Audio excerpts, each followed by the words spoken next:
Bonjour à tous, bienvenue dans ce petit point de marché du mardi 10 mars 2020. Alors les dernières évolutions, on a eu un important trou d'air sur les marchés lundi, donc hier, avec un CAC qui a perdu 8% de mémoire en retombant vers les 5600 points.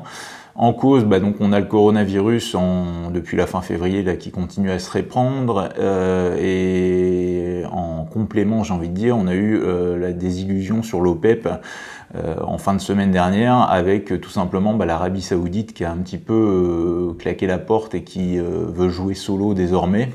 Dire que on a Riel là, qui a clairement annoncé qu'à partir de début avril, elle allait augmenter sa production et donc de début avril, puisque fin mars on sort des accords de réduction actuellement en cours. Donc la conséquence sur les marchés, ça a été des barils de WTI et de Brent qui ont plongé de 25 à 30%.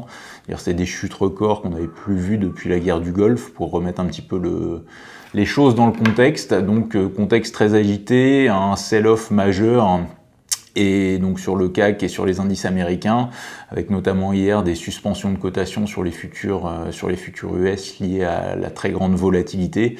Donc contexte de marché très très méfiant, très prudent. La question qui se pose aujourd'hui, c'est de savoir est-ce qu'on a eu une séance de capitulation un petit peu hier de panique, et est-ce on a marqué un point bas et qu'on va directement repartir à la hausse. C'est un peu tout l'enjeu à ce stade. On a Donald Trump là qui a sorti sa petite phrase ou ses petits effets hier soir, en promettant donc un soutien. Donc après la Fed la semaine dernière avec sa baisse de 50 points de base qui n'avait pas vraiment eu d'effet, on a donc Donald Trump qui promet des mesures d'envergure à cette heure. On n'en sait pas plus si ça va être sur l'aspect fiscal ou en soutien sûrement aux petites et moyennes entreprises qui seraient touchées par le coronavirus. Donc voilà, ça va être toute la chose à suivre là dans les prochaines heures. Alors notamment aux États-Unis sur l'aspect coronavirus, ce qu'il faut aussi avoir en tête, à mon avis, et c'est selon moi un point un petit peu noir pour les États-Unis, c'est qu'on est dans un pays qui n'a pas du tout de couverture d'assurance sociale globale, de couverture générale. Donc ça, c'est un peu le risque quand on a une épidémie.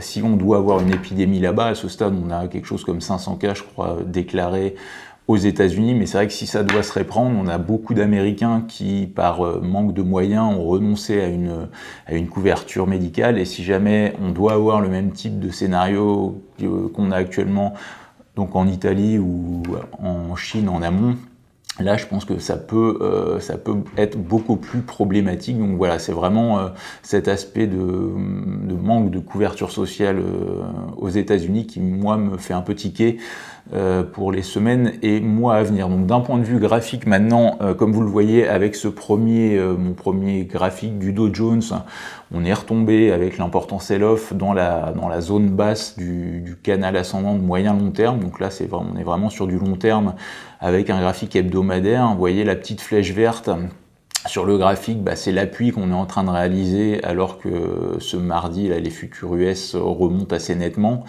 Donc à voir ce que ça va donner, et si, comme vous le voyez maintenant sur le second graphique, par effet inverse, on a des capitaux qui sortent de l'obligataire refuge.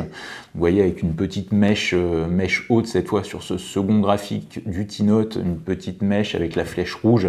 Donc en fait les investisseurs sortent, en tout cas temporairement, de ces actifs refuges, avec alors qu'on avait eu des rendements là sur le T-Note américain, donc hier, qui était tombé vers les 0,30%.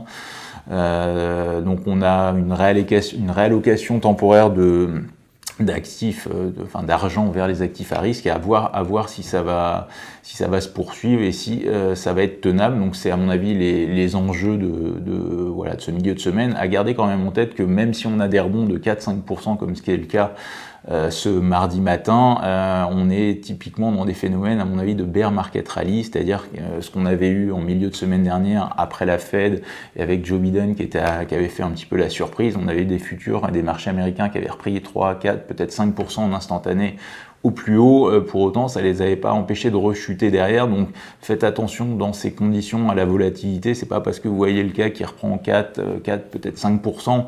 Là, alors on est au-delà des 4920, 4930 points. Il faut garder en tête qu'on vient d'une chute la veille de plus de 7%, donc tout est à mettre en perspective. Donc schématiquement, moi j'invite vraiment à une grande prudence.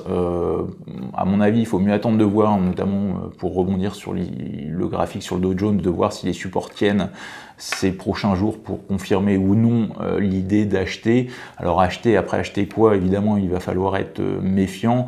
Alors personnellement, moi j'ai un focus en ce moment sur les valeurs à dividendes, à gros dividendes qui vont payer là au printemps.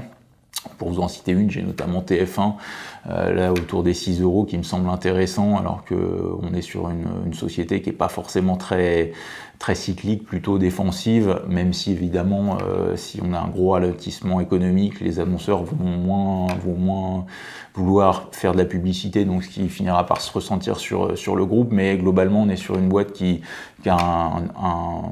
améliore sa rentabilité, qui a un coupon de 50 centimes, je crois, de mémoire, qui a rapporté sur un cours de 6 €, ça fait du 8-9% avec une visibilité qui est assez intéressante à mon avis à 12 mois.